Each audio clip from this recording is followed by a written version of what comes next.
Hello and welcome to episode 235 of the Thinking LSAT podcast. In Los Angeles, I'm Nathan Fox. With me in Vienna, Virginia, Ben Olson. Actually, Ben, I'm in DC today. oh shit, you're in DC. Yeah. Nice. Oh yeah, you said you've got the doctor's appointment. Yep. What are you dying of? Is it coronavirus? I don't know, actually. No, so I'm going to this new doctor. Have you heard of Forward? Yeah, I think so. Yeah, you pay like a monthly subscription, and then you go and they check. They say they have all this tech. We'll see. This is my first time, so I'm gonna check it out. I thought, hey, it's not that much.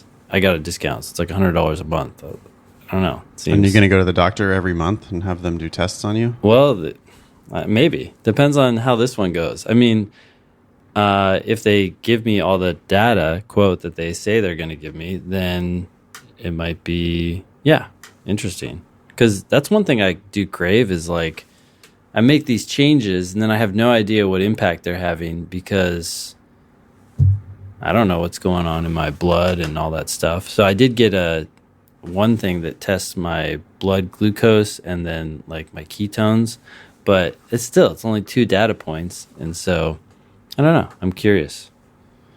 Constantly biohacking yourself, huh? Yeah, it's weird. It's like this thing that it's just come about and I don't really know why, except I started getting interested in intermittent fasting, and then that got me into some books that led me into those books about cholesterol, which we talked about last time. And then now, I'm just kind of on a binge of health-related items that I haven't really thought about at all before, and just hearing all the different arguments for different lifestyles and diets and yada, yada, yada. So I'm curious to see what happens. Well, you enjoy all that. Everybody's got to have a hobby.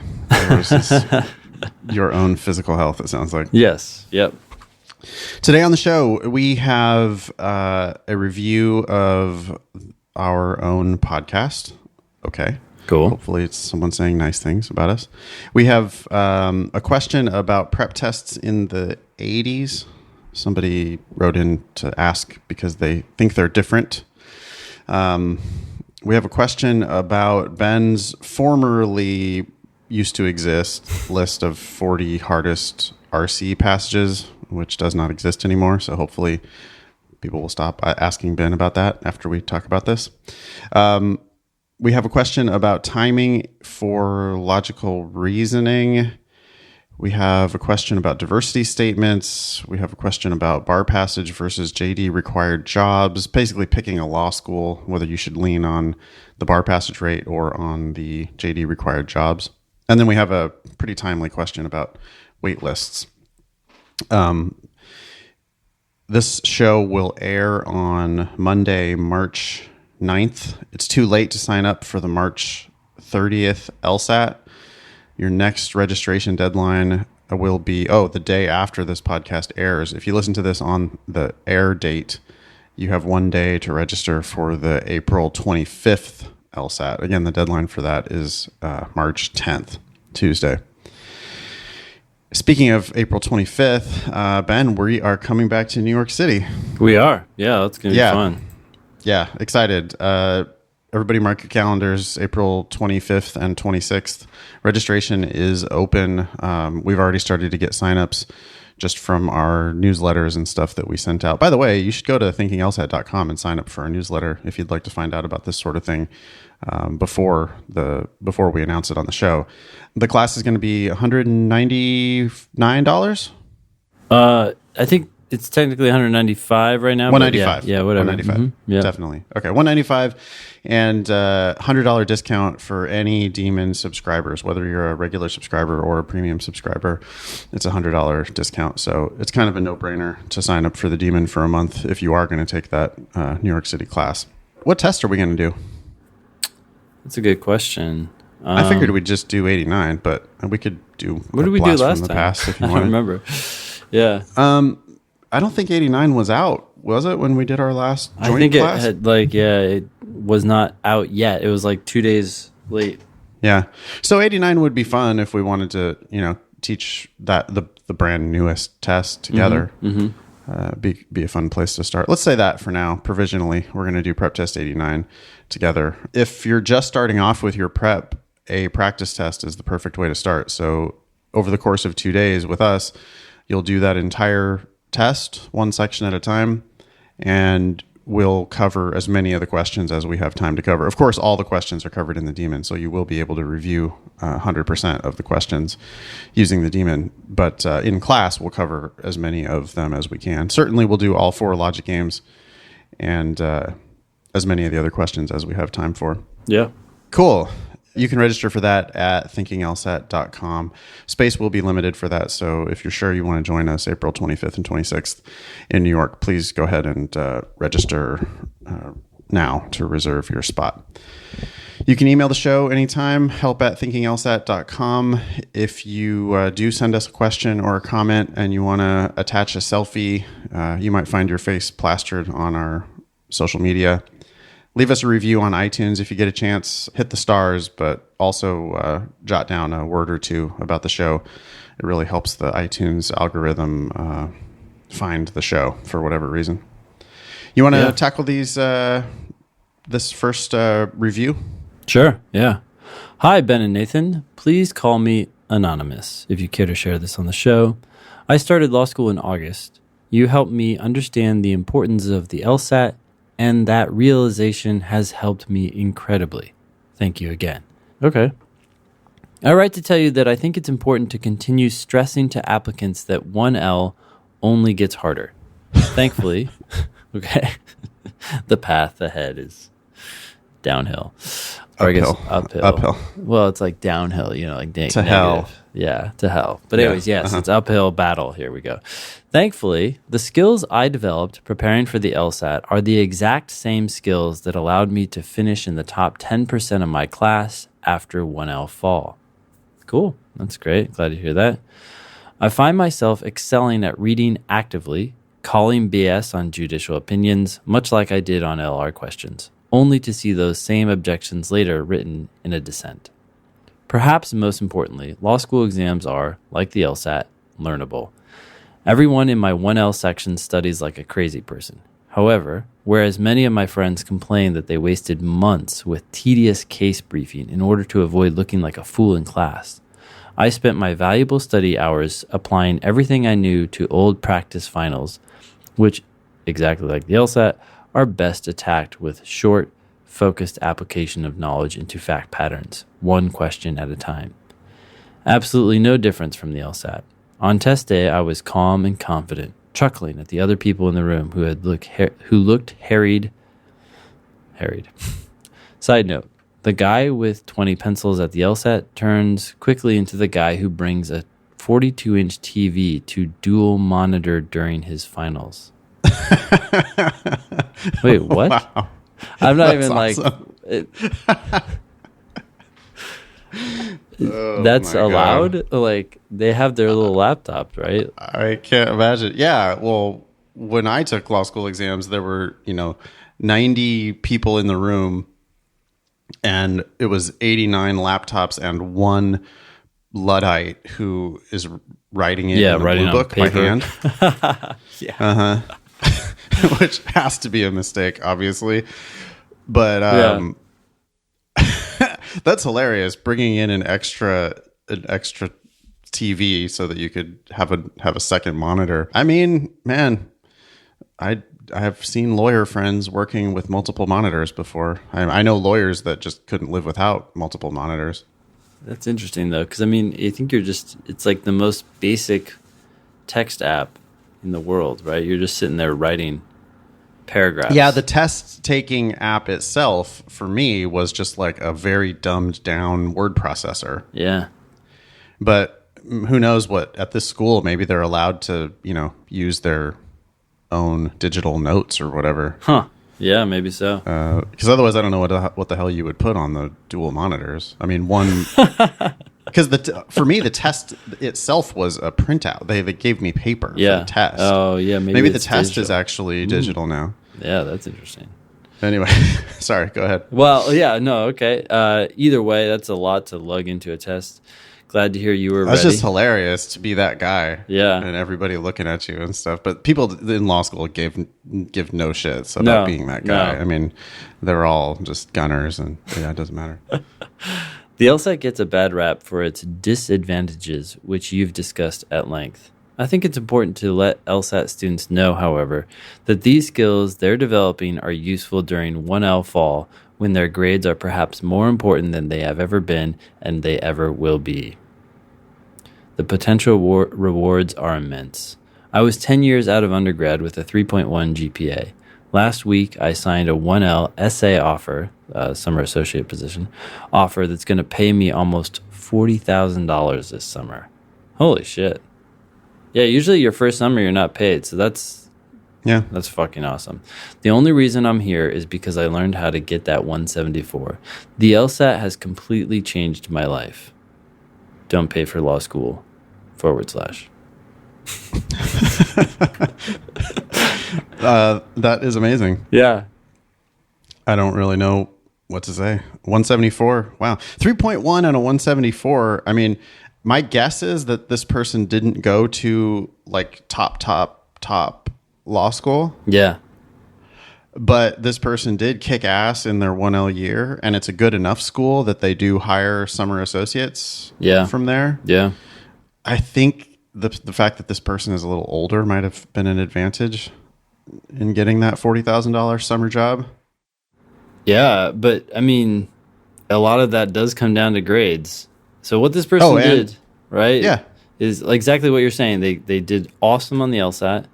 They then most likely, I mean, they signed it, don't pay for law school / I'm sure that's just a typo, but anyways, they signed it, don't pay for law school. So they most likely, like you said, got into some great schools, but then went a little bit lower so that they're going for free. And now because they're going to that slightly lower school, they're also better able to compete. Now they're in the top 10%. Jeez. The money just doesn't stop, right? Like, we don't usually talk about the money you could get as a summer associate.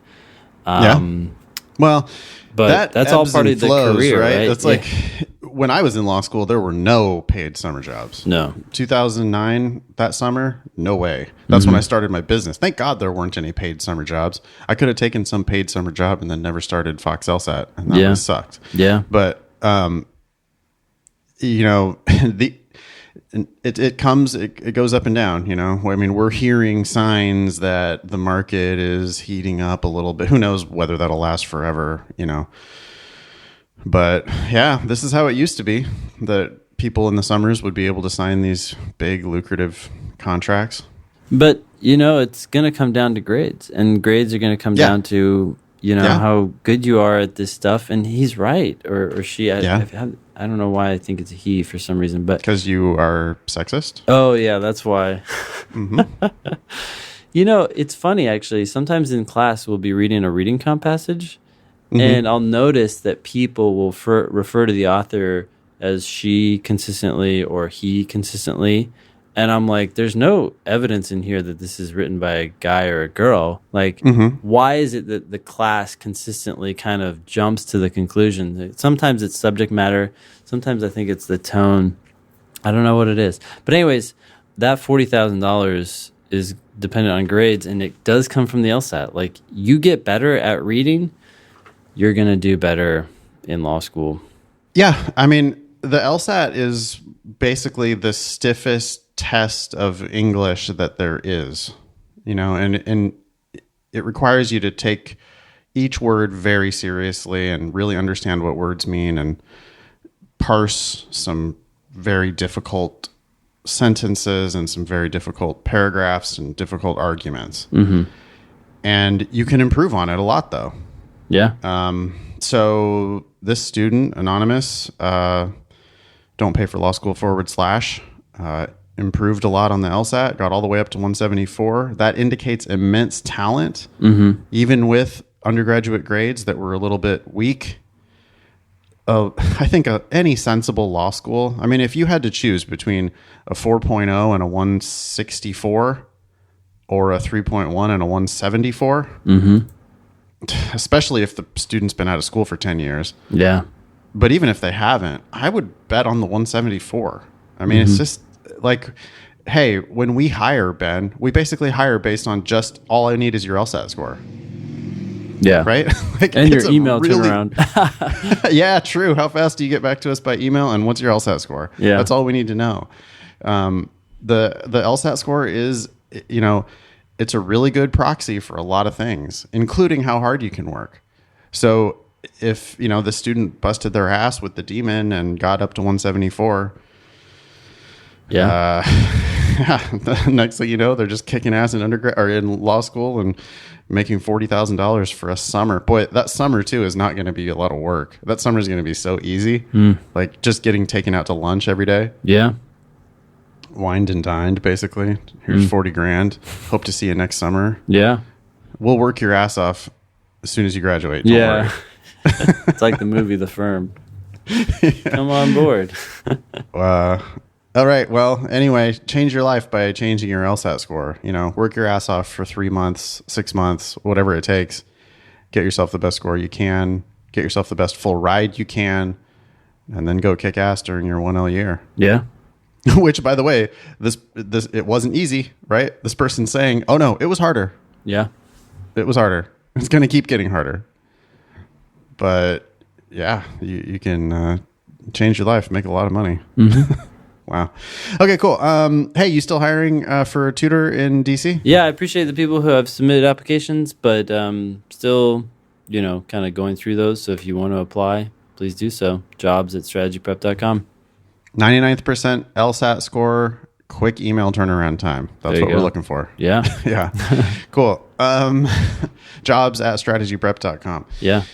Okay, here's this question about the prep tests in the 80s, not the 1980s, but prep tests 80 through 89. It says, hi, Ben, Nathan, and Annalisa. Since the test evolves over time and generally gets more difficult, I was wondering what the major trends are in the 80s and current administrations. So far, the only prep tests I've taken in the 80s have been 81 and 82, and what stuck out to me was that the wrong answer choices seemed to be written much more closely to the right answer choice. Is that something you guys have noticed, or am I just imagining it? I'm a huge fan of the show. Keep up the great work, and praise the demon. Best, Dylan. I don't know if there's something special about the 80s compared to, say, the 70s, but I do feel like the more recent tests, whether that's the 70s and 80s or whatever, the reading comp answer choices do seem closer to me, to each other. I feel like I look at some of the older reading comp answer choices, and you're just like, if you were, unless you were like asleep, this clearly wasn't even talked about. So it's easier in some ways, I feel like, to get rid of the wrong answers on some older reading comp passages. Okay. But other than that, I don't know. I don't have a lot to say about the trends. Yeah. Yeah.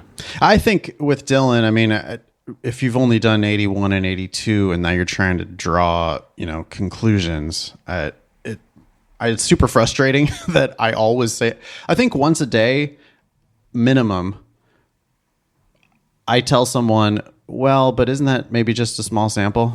Yeah. I'm like a broken record with, well, all right, it could be a trend. Could just be a small sample, though. Yeah. That's got to be so fucking annoying. But I say it to everyone all the time. It's just like, well, I don't know. I don't know if you have enough data. I mean, my guess is, Dylan, you're looking at a handful of questions, one or two that you missed that are really frustrating to you. And I don't know that it's something. It's let me put it this way. There's nothing you could do about it. Nothing you can do about it. The only thing you can do about it is learn from your mistakes. So go figure out the ones you got wrong and try to understand them. Yeah, continue getting better at the fundamentals, and you kind of have to just let go of the ones that, hey, I'll give you full permission. 1 or 2 questions from every test you do, I don't even care whether you understand them or not. Like it's actually okay to give up on 1 or 2 questions. you can still score a 180. Right? Yeah. If you had perfect understanding of 98 questions on the test, then the other 2 that you don't understand, if it really is only 1 or 2, then who gives a shit? Yeah. Like, it's okay not to know.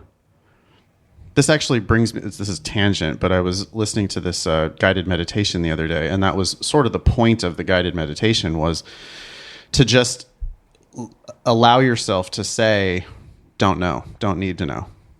Like, it's fine. Yeah. It's okay. Yeah. I don't have to be able to control every single detail. I don't have to fully understand every shred. Now, I appreciate that lawyers are type A. I appreciate that you're working hard. I appreciate that you want to understand every single thing. But it's totally possible that on one question per test, you'd actually do better if you just let go of that one question per test and worked on the 99 questions per test that are more easily graspable. Sure. Yeah. Does that make sense? Mm-hmm. Yeah. Okay, cool. I mean, I know that. And hey, I'm happy to talk to you about that one question, the one that's really frustrating you. I'm happy to spend time on it. But it's like, the truth is, it might take a half hour for you to understand it. And in that half hour, you could have, chewed through 5 other mistakes. Yeah. And maybe it would have been more efficient for you to just let go of the ones that you think are super close. Now, if you're trying to do that on 10 questions per test, then now you're giving up too easily, because I promise you that of those 10, 8 of them are very straightforward. Eventually, like there is a straightforward explanation for 8 of those 10. Yeah. But for 1 or 2 of them, I mean, hey, I get stuck on questions from time to time. Mm-hmm. So, and I've been doing this full time for 13 years or whatever it is. So it's like, yeah, maybe it's okay to just not try to control every single facet so closely. Yeah. I don't know. Just an idea I've been thinking about. Yeah. Anyway, thanks, Dylan. I don't think they're harder, and there's nothing you can do about it. What do you think about this idea? I do have something to say, I guess, about the idea that the test generally gets more difficult. I mean, that was in the first line there. We just kind of breezed over it. Yeah. Does the test generally get more difficult? I mean, I think the games have gotten generally easier in the last 10, 20 years. In fact, I know they have. Like, the games from 20 years ago are much harder than the games from today. Yeah. So I can't agree with you that the test generally gets more difficult. I do think that if the trend toward everyone getting accommodations continues, they're going to have to make the test more difficult. Because with everybody getting time and a half or double time or unlimited time or whatever, I continue to see that most prevalent in my highest achieving, most fortunate. Unfortunately, it's the most fortunate people who get the most accommodations. It's just, the richer you are and the more privileged your background, the more likely it is that you feel yourself worthy of getting extra time. Yeah. It's just not unexpected for you. You're used Yeah. to getting special treatment, and you're used to just working all the advantages, I guess. I didn't get an A, so something must be wrong with the testing environment. Therefore, I'm not scoring in the 99th percentile. Yeah. I'm used to being elite. Yeah. I want to be elite. And so I'm going to get extra time. Not painting with a very broad brush. Of course, some people are perfectly deserving of accommodations. And in fact, maybe, most people who get accommodations. But there are lots of people who are working the system. It's just obvious that people are working the system. And as more people do that, because no one ever gets denied accommodations anymore. Ben, have you heard anyone getting denied accommodations? I have not. Okay. We've been putting this out on the show for 5 years now, that we've never heard of anybody getting denied accommodations recently. Please email the show if you know of someone, or if you did get denied for whatever accommodations you asked for. We'd love to hear about it. help@thinkinglsat.com. Prove us wrong. That's anecdotally, but someone emailed in the show, 10 episodes ago, right? And we were reading the data, and the percentage of people who got denied was extraordinarily small. I can't remember what it was. Yeah. It was 1 to 5% or something like that. The floodgates are open if they're going to accommodate for anxiety. Anybody can be anxious. Yeah. So whatever. Bottom line is the that system. It's giving people more time, which is making more people get higher scores. And as they get higher scores, the test writers are almost certainly going to respond so they can push down the curve. And the only way to do that is either to clamp down on accommodations, which they're unlikely to do because they lost that case in the Ninth Circuit.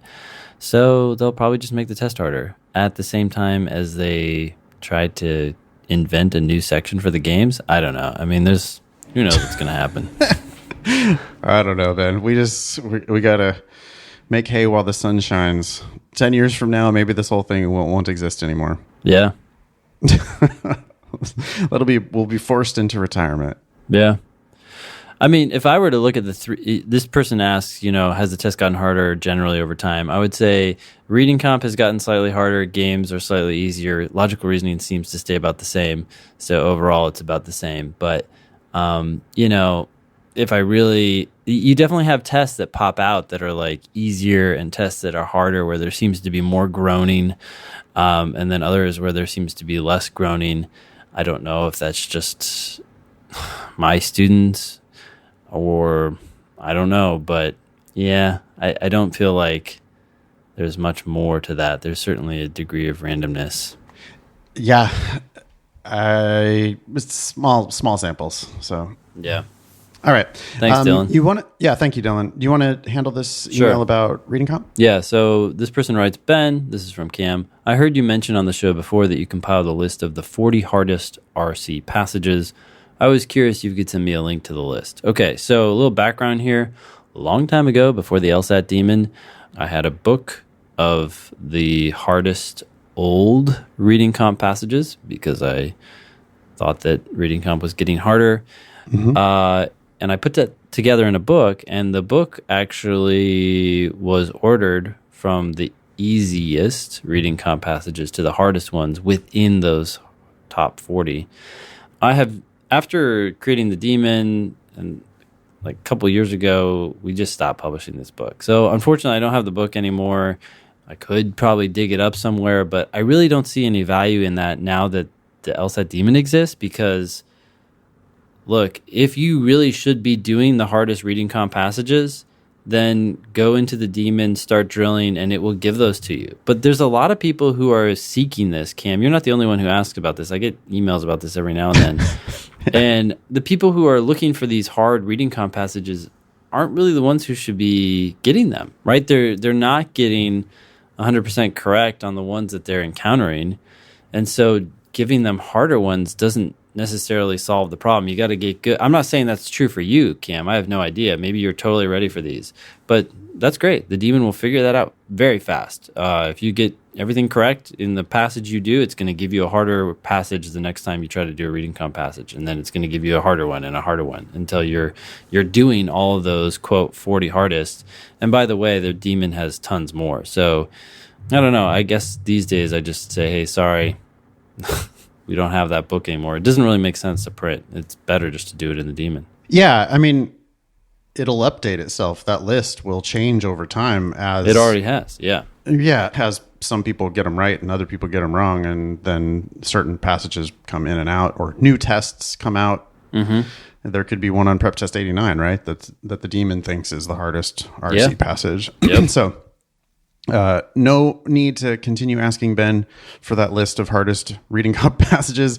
Just go ahead and do the demon. I was also yelling at a tutoring student of mine the other day that, she wanted to like do she was asking about doing the filtering in the demon, like turning just, what if I only work on, again, small sample. She thinks she's bad at weekend questions and must be true questions because of her most recent one practice test. Oh, that's tough. Because you're only going to get like a handful of each of those anyway. I know. And maybe it was a couple practice tests, whatever. Yeah.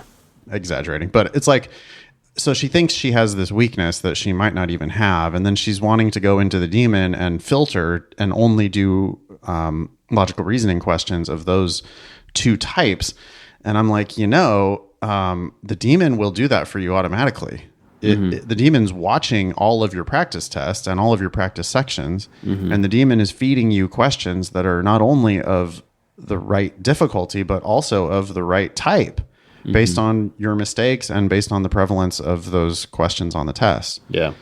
So I just don't think people need to try to control it. I think you can just go into the daemon, and the basic formula is one day you do a practice section and review. The next day you do drilling. Yeah. And every time you go back to drilling, the daemon will be like, okay, cool. I got new data on you. You know, yesterday on your practice test, you missed a bunch of these, or yesterday on your practice test, your level was this. And so now I'm going to feed you questions that are at the optimal level that's going to lead to maximum performance. Yeah. Right? Or maximum improvement. Yeah. All right. Anything else for Cam? No, thanks for your interest, but I would say go to the demon if you're game. So, all right. Here's a question from L. This says, just the letter L. This says, hi, Ben and Nathan. I'm not improving on my timed sections for LR because I think I'm going too fast. Okay. Is that maybe. You're not scoring as well as you like because you think you're going too fast, or you're not? Anyway, that sentence is broken. For whatever reason, I think it's acceptable to finish the section with only 50% accuracy. What? I know. I read that and I was like, what? Like the needle just like came scratching off of the record when I read that. Yeah. Yeah. Like if you finish this, let me be real clear. If you finish the section with 50% accuracy, that sucks. Like that's terrible. Well, I hope, who knows what L, I'm assuming L means 50% accuracy of the ones that she. No, finish the section. For whatever reason, I think it's acceptable to finish the section with only 50% accuracy. Yeah, that's weird. Listen, if you do 12 questions out of 25 and guess on the remaining questions, your overall accuracy for the section will be greater than 50%. Yeah. 50% accuracy, if you do all 25 questions and you only get half of them right, that sucks. It's not even partially okay. That's terrible. Yeah. You could do far less work. You could focus on just the easy questions. You could get all of the easy questions right, and you could dramatically improve your score. So just instantly, like it's the easiest way. I mean, this is another thing. This is just a broken record again. I mean, I'm going to start doing this as like a preamble to every single one of my classes, by the way. Like, I mean, every day of class. Yeah. I'm going to like start class with a lecture about the importance of accuracy over speed. Because I can't believe how people persist in just doing too much work and not getting paid enough for it. Yeah. It's maddening because you're trying hard, you're trying super hard, but you're not doing the work. You're not finishing the job. You're not getting all the way to the right answer. You're getting almost there. Oh, it's got to be one of these two. Oh, I'll just pick that one. Okay, great. Next. Yeah. Just so that you can finish the section, and then you finish the section and oh yeah, I got 12 points. Yeah. Like, nice. You should have had 12 points after 20 minutes or 25 minutes. Like if you just had gone slower on the easier questions, you wouldn't have made so many stupid mistakes. Like, Ben, how many stupid mistakes did you make if you did 25 questions and you only got 12 or 13 right? For real, least like 12. At least 12 No, mistakes. I mean, well, I wouldn't say that all 12 of those mistakes are like stupid mistakes, because some of those questions that you did are actually hard, especially near the end of the section. You did a bunch of the hardest questions. You're getting some right that you probably shouldn't have gotten right. Oh, I see. Okay, yeah. No, I mean, that's a good point. Like, even the ones you got right, you probably got right accidentally.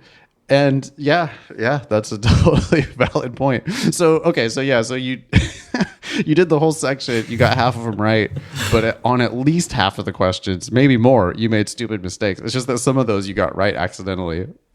Oh, hey. That's awesome. By the way, I should say here too that you know how last time we were talking about the negative or the downsides to trying to guess what you should bubble in for those last letters, right? Yes. Like people focus on the like slight benefit and they don't think about the like huge negative costs. Well, here,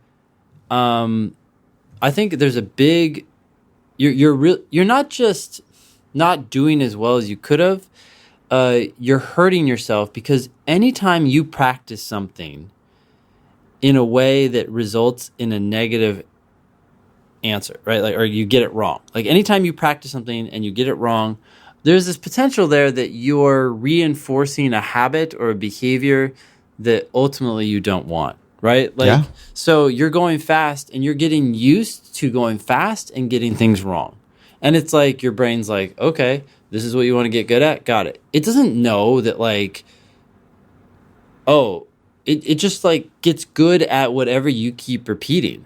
And so if you slow down and start getting them right, then it's like, oh, okay, so you want to do this. And then it will naturally get faster as you start getting them right because it's like, oh, well, here's the answer. Do you want to keep sitting here thinking about it? Or like, we figured it out. That's the answer. Let's go to the next one. Yeah. You have to train yourself to actually get the questions right. You have to train yourself to understand them, to get all the way to understanding. Yeah. This email continues. It says, do you suggest I do a timed section and use the whole time to answer 15 questions? Then, as I get more accurate, increase how many questions I answer in the 35 minutes? I absolutely need a better way to approach the sections. Thanks for the podcast and the demon. I appreciate all of your help. Thanks, L. I don't know about this timed section and use the whole time to answer 15 questions, although it's a hell of a lot better than what you're doing now. Yeah. I would think that if you spend all 35 minutes on just 15 questions, I hope you can get 13 of those right. And if you do, you would then randomly guess on questions 16 through 25. That's 10 guesses. You're going to guess randomly. You're going to get 20% of those right. That's 2 guesses correct. And now your score is 15 points. So your score had been 12 or 13 points, but now your score is 15 points. And all you did was slow down and get the easy ones right. And you start developing good habits of like going through the steps in the right way. Habits of actually fucking understanding the question. Yeah. Like reading it carefully enough to not misread stuff, reading it carefully enough to see how they're structuring their argument, and probably start predicting the correct answer.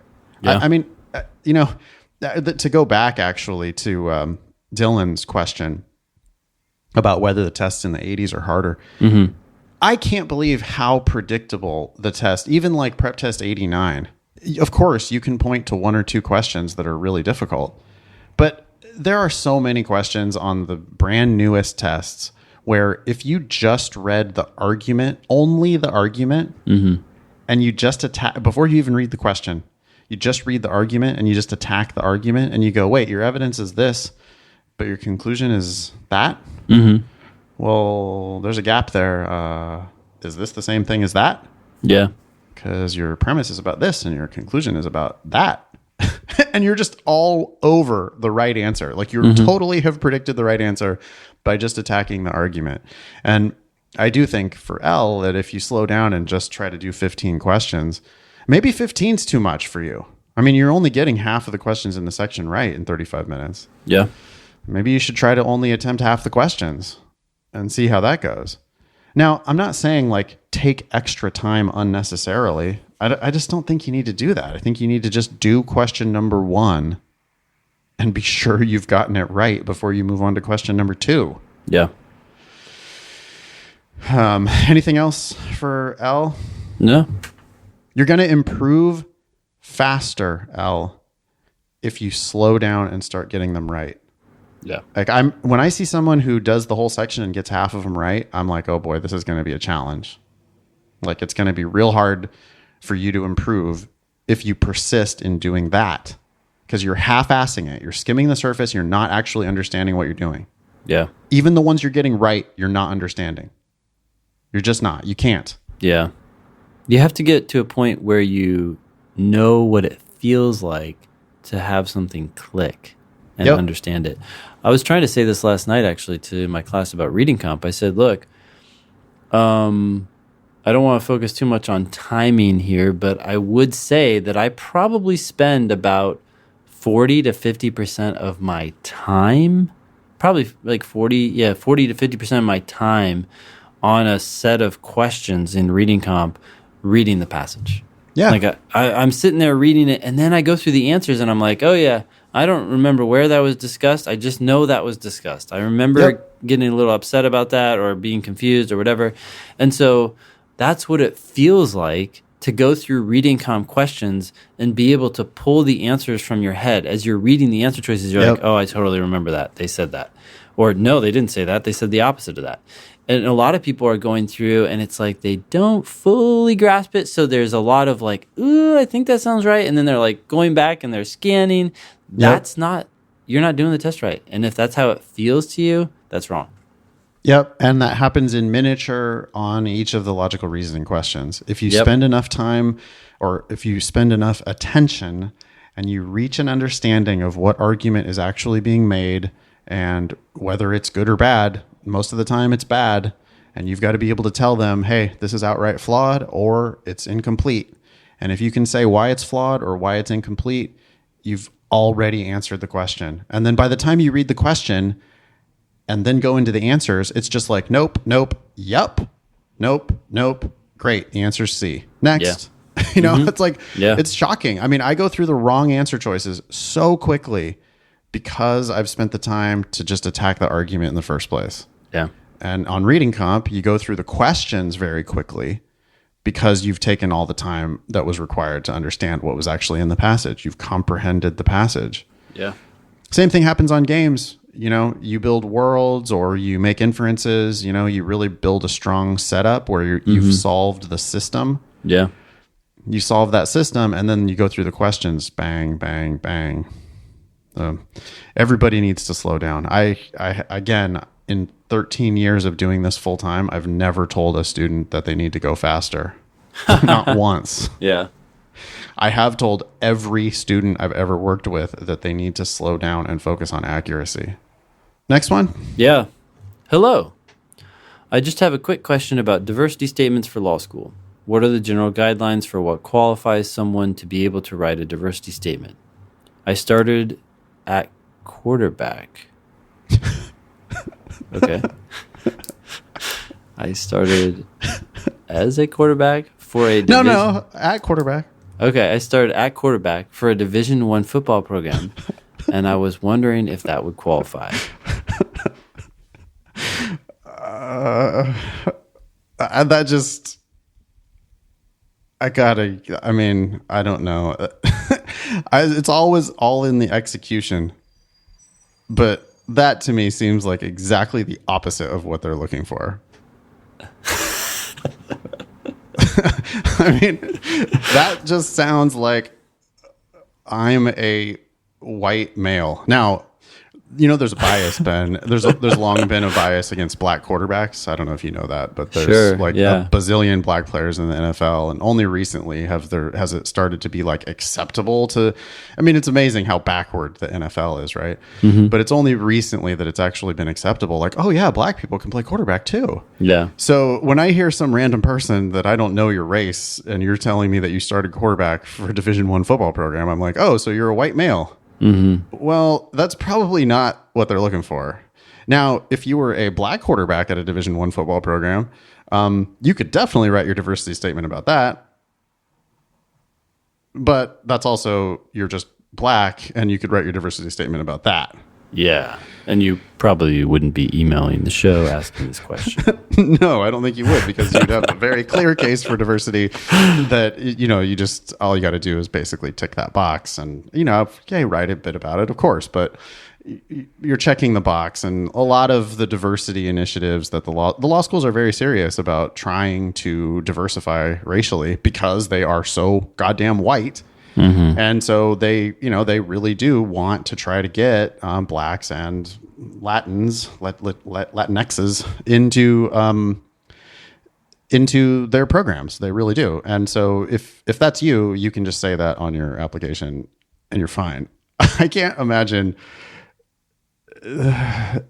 starting at quarterback for a Division I football program sounds like a pretty good personal statement, actually. Yeah. It does. I mean, D1 football is a big deal, and you're quarterback of the team. Like, that's a big deal. And I think you could just go ahead and write your personal statement about that potentially. But I'm diverse because I did the traditionally Because I excel. most white male thing. If that's what you could possibly do. Yeah. Okay. Anyway. Well, Gunther continues. I understand this is not the traditional instance of writing a diversity statement, but I also know there aren't many people who have done that who are also going on to attend law school. Okay, so... No, it is different, but that's just not the kind of diversity that they're looking for. No way. That's like, I was valedictorian. Should I write about that on my diversity statement? Because there can't be that many valedictorians. It's like, no, that's not. That's an achievement that you can highlight on your resume and you can highlight in your personal statement. It does seem like a great personal statement topic, like you said. Totally. Because you can subtly say, look, I bring, this sports perspective, background to the table. A lot of my peers will not have been so involved in a football program. You don't need to say any of that, of course. You don't need to say any of that. It was just obvious, right? From your as soon as if you start writing your personal statement about being a quarterback at a D1 football program, I would go, I've never read a personal statement about being a quarterback at a D1 football program. Yeah. So you're a different, unique, you are now the quarterback of the team. And that's a theme that I have never seen. By the way, please don't start writing your personal statement about how you were the quarterback of your high school team or quarterback of, junior college or quarterback of your Division 4 or whatever. None of that is going to be an achievement that's going to impress me. But if you legitimately played at some big time football program, sure, I'd love to hear about that. Yeah. All right. He continues. This may just be more of a thing to include on a resume and or personal statement, but I figured it couldn't hurt to ask. Thank you for your help when you get the chance. Yeah. Yep. I think we answered your question. Thanks for writing in. Best. Gunther. Let's not write a diversity statement about being a quarterback. I could see that actually seems like it would be one where I can imagine someone in an admissions office being offended by it, being like, oh my God, look at this guy. You don't want to get yourself into that binder that we talk about, the one that they bring out at the holiday parties when they laugh at people's applications. Yeah. I could see that. I mean, I'm glad Gunther wrote in so that we could say, nah, let's not do that. But I could just imagine that being the type of thing where they're like, hey, remember that guy who thought that he was diverse because he was the quarterback of his college football team? Yeah. And I mean, it's too much of a punchline. I don't think you want to stand out in that way. On your personal statement, by all means, but diversity statement, let's give that a hard no. Okay. Question about bar passage rate versus JD required employment rate. Hey, Ben and Nathan, I've been looking at a lot of ABA reports since I began listening to the podcast. They have definitely made me rethink some of the schools on my list. At what point does a bar passage rate become a red flag for you? I'm looking at schools with a 70% to 85% bar passage rate. While 75 seems pretty good, that means a whole quarter of your class won't pass the bar! ! Is that something to be worried about, or does that seem standard for law school? That's standard, right? That's what I would expect the rates to be. In California, 75% is like kind of good. Yeah, it is sad. It's a sad fact, but I think that's reality. I think the only time you're going to see higher numbers than that are the real elite schools. Yeah, that's also probably first time. Some people do pass on the second or third or beyond attempt. I mean, of course, it's a declining percentage of people who pass on each subsequent attempt, but ultimate bar passage rate is going to be higher than whatever that first time bar passage rate is. I think Esther is misunderstanding. I'll finish the email here, but I think she's kind of misunderstanding the game a little bit. Okay. So I think this is a good question to discuss. Yeah. What do you give more weight to, bar passage rate or JD required employment rate? Here are two examples. University of New Mexico has an 85% bar passage rate, but only 67% of graduates obtain a JD required job. 85% seems like an impressive bar passage rate for a school ranked in the 90s, but if you can't get a JD required job, does that even matter? Similarly, Denver, ranked in the 60s, has a 75% bar passage rate, but a 64% JD required employment rate. Oh, I thought she was going to provide like a flip. That's not a flip. That's two. I don't think you can provide a flip though, right? Because you have to pass the bar to get this. Well, okay. This is law schools in two different states. So one thing that, Esther needs to pay attention to is how difficult the actual state bar is. Mm-hmm. Most people who go to University of New Mexico are going to take the New Mexico bar. Most people who go to school in Denver are going to take the Colorado bar. I don't know what the bar passage rate is for New Mexico versus Colorado. Maybe they're the same. But they could be. I have a feeling that Colorado would be harder. I have no idea why, but I'm assuming it is. Right. Just because Colorado is like a place that people want to live. It seems a little bit more urban. You have more people, therefore you're going to have more competition. Right. Worrying about the bar passage rate of the school only matters if you're like an average or below applicant at that school.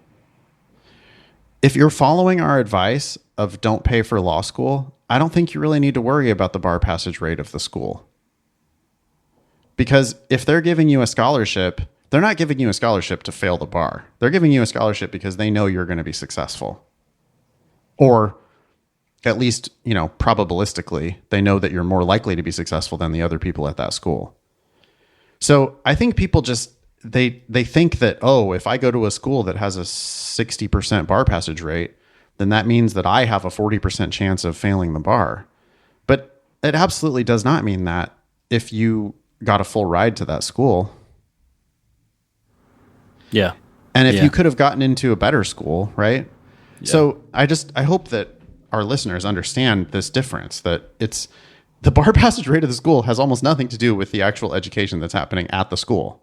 No, it has to do with how the quality of the applicants going to the school. Yeah. So it tells you more. It's an effect, not a cause. But the JD required employment stuff, I think, is more closely tied to the school. Totally. Because, and they both have to do with selection bias up front. Mm-hmm, mm-hmm. Neither of those things have anything to do with the actual quality of education that's going on at the school. We should be really clear about that. It's just nothing to do with it. Yeah. It's an academic competition, and it starts with the LSAT, or it started with your undergraduate grades, but it continues with the LSAT. And by the time you get into school X, half of the game is already over. Mm-hmm. The fact that you're at this school means that you have certain attributes, but there's a big difference in the top of the class and the bottom of the class. Yeah. So the reason why we hammer so hard on don't pay for law school is that if you don't pay for law school, you really, hey, I'm not saying the bar is going to be easy for you, but if the bar passage rate at the school is 70% and you're there on a full ride and they only give full rides to 10% of the class, then they're not worried about you failing the bar. If you have a problem to failing the bar, you've got much bigger problems with your potential as a lawyer. Yeah. So I don't know. It's very clear to me that if you go to school with a full ride, you don't have to worry about it. The only people who have to worry about it are the people who are going to pay. Mm-hmm. And if you're going to pay, I just think you're doing it wrong. I can't imagine. I just cannot imagine advising someone to pay for law school. Yeah. Maybe Harvard, Stanford, Yale, or maybe the other schools in the top 14. If you're a Michigan resident or if you want to be a Michigan resident, by all means, go to Michigan. And if you have to pay to go to Michigan, okay, I'm not worried about your life as a lawyer. I think you're going to be successful. Yeah. But for everyone else, anything outside the top 14, just why would you pay money for that? You don't have to. You can go to a basically identical school, just slightly lower in the rankings. You can get a scholarship. You can kick ass while you're there, like Anonymous at the top of the show. end up getting great job offers, having a much better time of it in law school, and not having to worry about things like getting jobs and passing the bar. Yeah.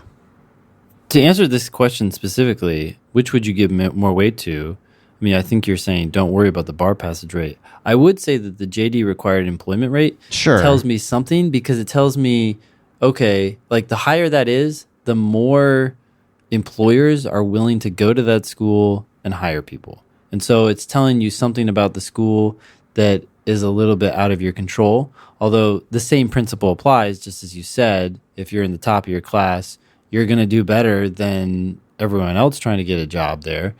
At the same time, if that number is extraordinarily low, it's like people maybe not even looking at that school. So you're going to have to hustle more to get a job. Yeah. And so that is something to keep in mind. And that number is always, or it should always be, lower than the bar passage rate. Yeah. So those you're going to have to hustle anyway, right? Yeah. They're not going to be beating down the door to you. I mean, I remember Allie at our last class in New York, attorney Allie Roselle, telling us about how the recruitment shit went down for NYU law. Yeah. Yeah. You know, like renting out all the suites in an entire hotel and just like going room to room to room to interview with employers. But even then, she was busting her ass to get those interviews, right? Send in resumes and letters and just hustling. I mean, those people are hustling hard. Yeah. So you're going to have to hustle no matter where you go. I guess one thing that might be worth pointing out is that if you go to a school that has a JD a bar passage rate of 50% or a JD required job rate of 50%, that does mean that like half of the people you go to school with are not going to be successful. Yeah, so you're walking into a network that's not going to be as beneficial to you. Well, at least the people that you're with in 1L and 2L, like half of them are going to fade away and not be lawyers and not be useful to you in your legal career. And it might be sad because you're going to make friends with these people. They're good humans. They're just not going to be actual practicing lawyers. I mean, sorry, it's just not going to work out for them. You can fail at the bar and still be a good human. Oh, it might be. There might be a reverse, like exactly. Do you want all the lawyers or all the non-lawyers? Where are the good humans? I don't know. Pretty clear which camp I would be leaning toward, but I could see that being kind of depressing for some people. Then again, if you're like going to be an actual successful ass-kicking lawyer, you probably just don't care. Yeah. You're like, yep, I know. I'm used to kicking ass. Yep. First day of class. Yeah. Half of you are not going to be lawyers. I am, though. Yeah. I'm here on a scholarship, by the way. Thank you for paying my tuition. Can't wait to compete with you in grades at the end of the semester. That'll be sweet. Because I have a better undergraduate GPA than you do, and I have a better LSAT score than you do, and I'm going here for free. And then I'm going to kick your ass on the final exams. And then that $40,000 summer job, that's mine. Yeah. Not yours. That's how it is. I mean, that's just the game. So, but I do want to say, I hear this far too often. This is a myth that needs to be debunked.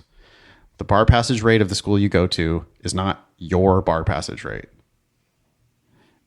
The bar passage rate of the best school you can get into, now that might be your bar passage rate.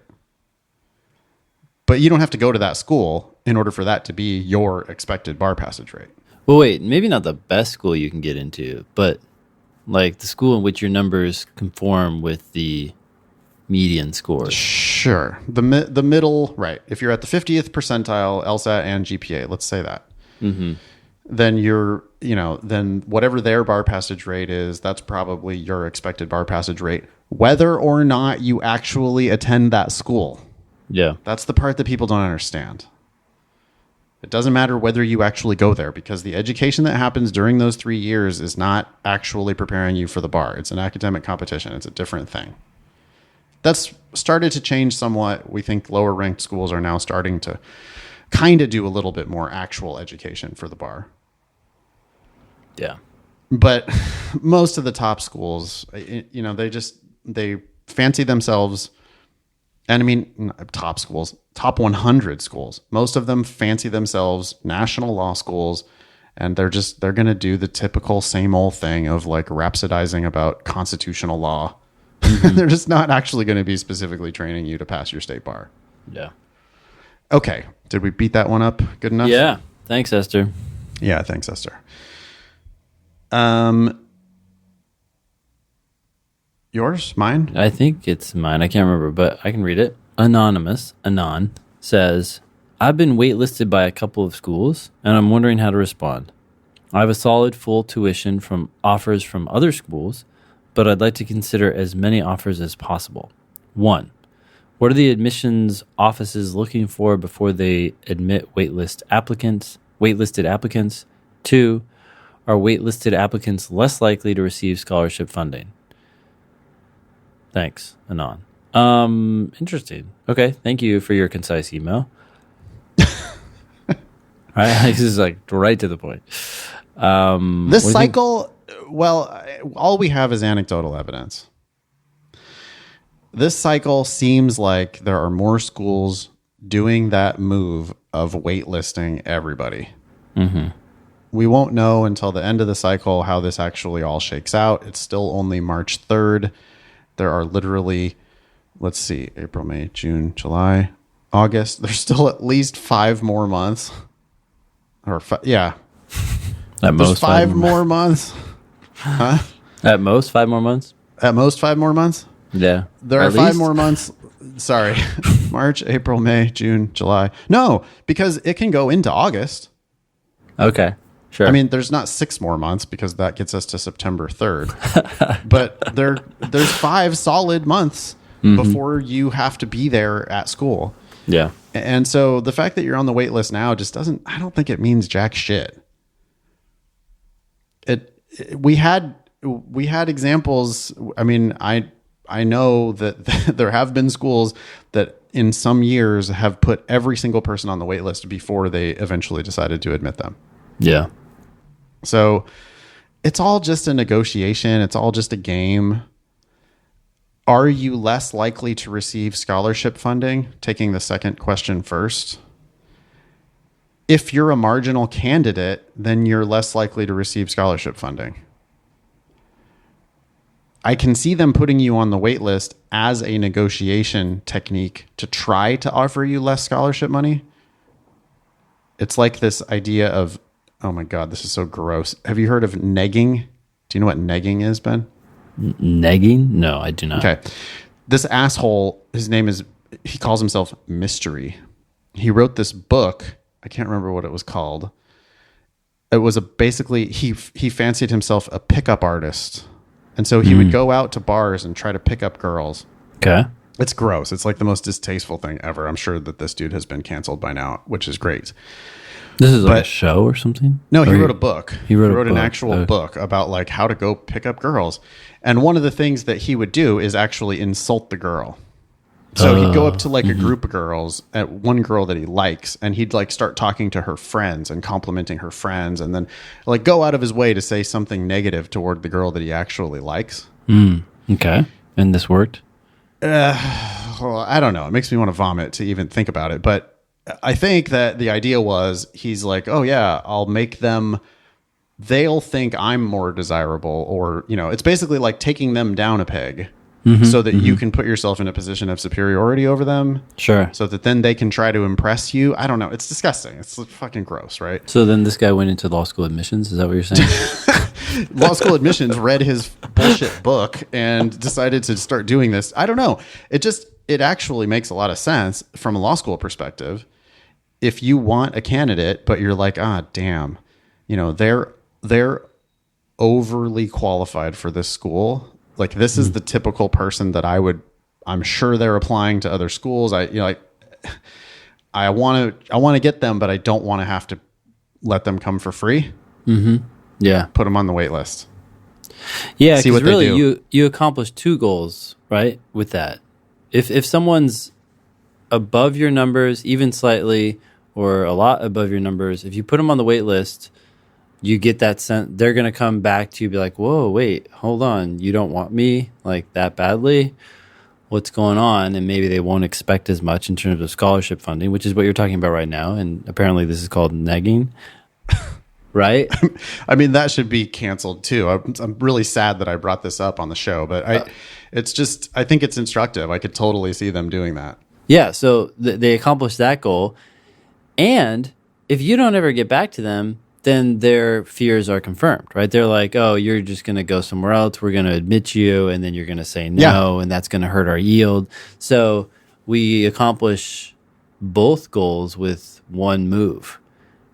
We really get to test whether you want us. And if you do, then you're going to come back and you're going to be like, hey, I'm interested. What's going on? And more vulnerable to accepting a lower scholarship offer, if anything at all. Because maybe you say, sure, we'll accept you. And you're so excited that you got off the wait list, you are willing to pay full freight. Totally. Yeah. And so to maybe transition into the first question that Anon is asking, what are admissions offices looking for before they admit waitlisted applicants? There is this, it's like a step in the dance. It's just like a routine thing, a letter of continuing interest. Yeah. People abbreviate it as LOCI. It's just, and all it is, it's very formulaic. You basically just write them a letter and say, yes, I'm interested in coming to your school. Thank you for putting me on your wait list. I'm excited to come to your school. Yeah. And if you have anything to say of substance, like since you applied, you add that. Sure. You can offer to provide them additional information. You can tell them, oh, I have this extra letter of recommendation I'd be happy to send you if you're interested. Just whatever. Just be professional and let them know that you're actually interested in going to their school. Yeah. Because if they waitlisted you for yield protection, then they're going to like require that you take that step of writing that letter. Yeah. We saw recently with one of our unlimited consulting students, she was asking about, or she had a line, we were editing her letter together. Yeah. She had that line in there about, I would surely attend your school if admitted. Yeah. Maybe it might be useful for us to kick that around a little bit, because I can see that as a double-edged sword. We were debating, like, I definitely dropped, I think, the modifiers, right? The adjectives. Like, I think she said very excited, or like you said, definitely would be admitted. It's like, okay, well, let's get rid of the definitely, let's get rid of the very, and tone this down so it doesn't seem like you're jumping up and down in the room, like, oh my God, I'm so excited to be on your wait list. Like, no. But at least I hesitated to take it out entirely, because I did feel like it accomplished this goal of saying, look, I am excited about going to your school, and you want them to feel confident that if they accept you, you'll accept without sounding desperate. It's like dating. if they if they waitlisted you for yield protection, then sounding enthusiastic, like, yes, I would definitely come to your school if you admit me, I think it achieves your goal of like getting off the wait list. They'll probably admit you. But then it has this counter purpose of, and they might have waitlisted you as a scholarship negotiating tool. Maybe they wanted to insult you, wanted to make you feel a little bit less about your chances, make you feel a little less worthy of a scholarship, make you feel, oh, I would be so lucky to get into this school. Yeah. So if you're raving about how, the school's your number one choice, you would definitely attend if you were accepted, I do think I can see how that would get you in, but also get you a worse scholarship offer. Now, of course, you can always still negotiate. Yeah. So maybe that's not the end of the world, but, negotiations do tend to get anchored on the first offer, and they're probably going to make the first offer when they admit you. And if their first offer is 0, then you're starting from 0. Yeah. I could just see that being a tougher negotiation. They also could be waitlisting people so that the negotiation period takes longer, or so that there isn't as much of a negotiation period. If they know that people are going to negotiate, I could see them waitlisting people. I don't know. It's an evolving system. Yeah. We have seen people get scholarships off the wait list. You can certainly negotiate for whatever you want. Worst case, you get in off the wait list, no scholarship, and you just tell them, oh, sorry, can't do it. Either go to another school or reapply next year. I don't know. Anything else we want to say about letters of continuing interest, or what to do when you're on the wait list? No, just reach out to them. I hear a lot of people who get waitlisted and they don't do anything. They just think it's like a process, and They're just yeah, waiting. that's an easy thing for them to do, right? It's if you go back to this asshole mystery, he just goes through the bar and like insults every attractive girl in the entire bar. Well, now he's said hi to them and he's like insulted them, and now he'll just wait to see which ones are desperate enough to come back and talk to him. It's gross. That's kind of the game. I suppose you can flip that on them by just send every school that waitlists you a like perfunctory letter of continuing interest. Yep. And then now they, that trick of theirs is now gone. You've disarmed their trick because they waitlisted you and you said, yes, I'm still interested in your school. Thanks. Ball's back in your court, asshole school. Like, are you going to admit me or not? Let's get to the point where we start negotiating the scholarship because that's the part that really matters. Yeah. All right. You can join the Thinking LSAT podcast group on Facebook. You can follow us at Thinking LSAT on social media everywhere. We're on Instagram. We're on Twitter. I'm on Twitter at nfox. Ben is on Instagram at InnovatorBen. You can visit strategyprep.com if you want to learn about Ben's live classes and tutoring in DC. You can visit foxlsat.com if you want to learn about my classes in San Francisco and Los Angeles. All of those classes, by the way, include access to the LSAT Demon. So if you are in one of those places and you want to study in a hybrid manner, you can certainly sign up for one of our classes and do the Demon and a live class at the same time. LSATdemon.com. If you haven't tried it yet, you should definitely do the 7-day free trial. Dive right in, do a practice test, watch some videos. You'll either love us or hate us within like 10 minutes of watching videos, right? I mean, watch a video of Ben's and watch a video of mine. And if you hate us, okay, fine. But if you love us, then we intend for the Demon to be all anyone needs for LSAT prep. Yeah. So give it a shot. It's free. You can listen to the show all sorts of ways. Make sure you're subscribed on Spotify, Apple Podcasts, YouTube, Stitcher. You can also go to our website, thinkinglsat.com. Sign up for our newsletter. Get our show notes delivered to your email box automatically every week. New York City class is filling up. Please go to thinkinglsat.com to sign up for that April 25th, 26th class in New York City. It's going to be a blast. And we definitely made it a bargain, especially for Demon subscribers. So we hope to see you all in New York.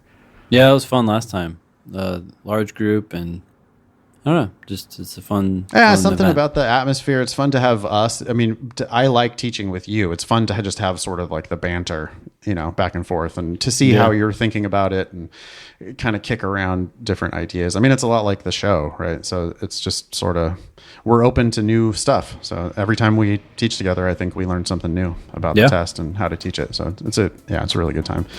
That was episode 235 of the Thinking LSAT podcast. Thanks all y'all for listening. Nice knowing you. Don't pay for law school.